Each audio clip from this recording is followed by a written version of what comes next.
good little town. They were lost and never found. Fallen leaves, fallen leaves, fallen leaves on the ground.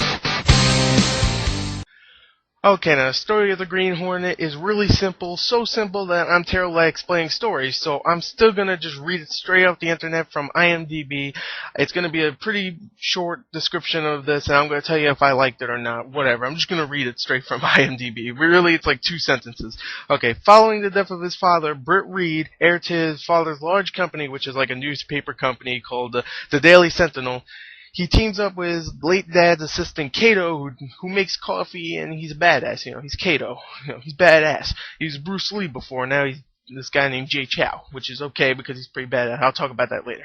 Anyway, he teams up with Kato to become masked crime fighters, which at first it didn't start out like that. It was supposed to be going out and doing something to his father's statue for some reason. I don't really want to spoil anything, you know.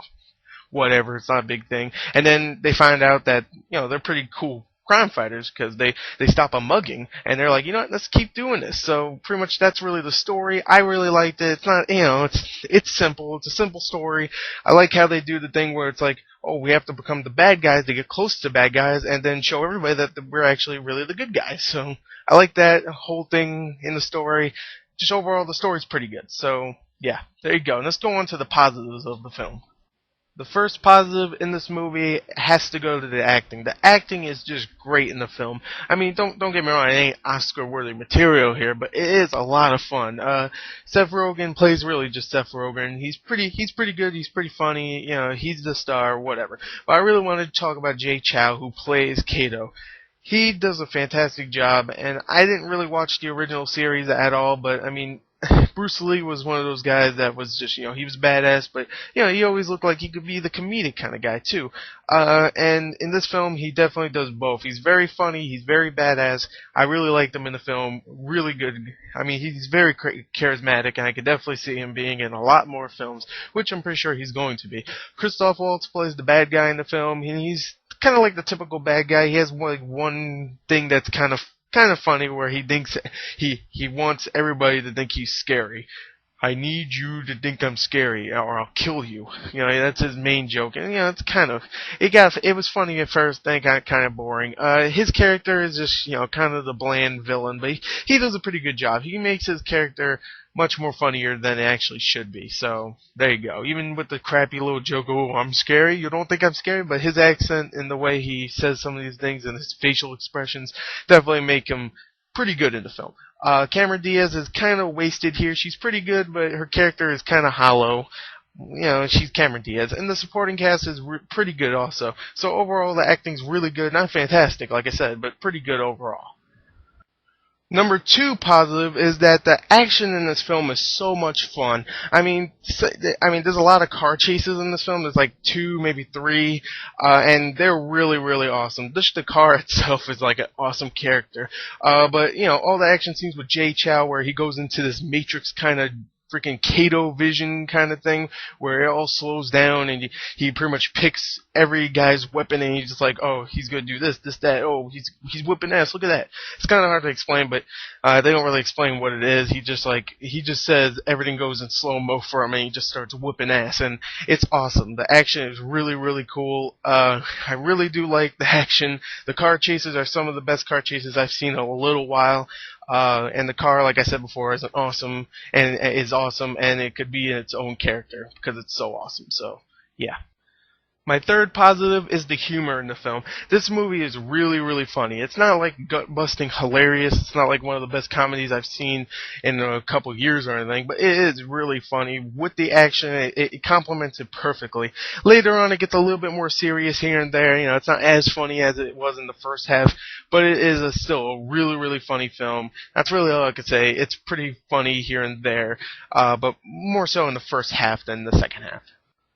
My fourth positive is a pretty lame positive, but I couldn't think of anything else. The movie is just entertaining, I'll just say. It never really gets boring at all. It's just a fun movie, and that's really the only other positive I could think of for this film. It's just really fun, never gets boring, and I think that's a pretty good positive, but it does kind of spoil what I do think of the film, but I'll get to the cons and tell you what I didn't like about it, but there's a couple things, but, you know, overall, 4 things I can think of for positives. So there you go, +4 for this film. So there you go, +4 positive.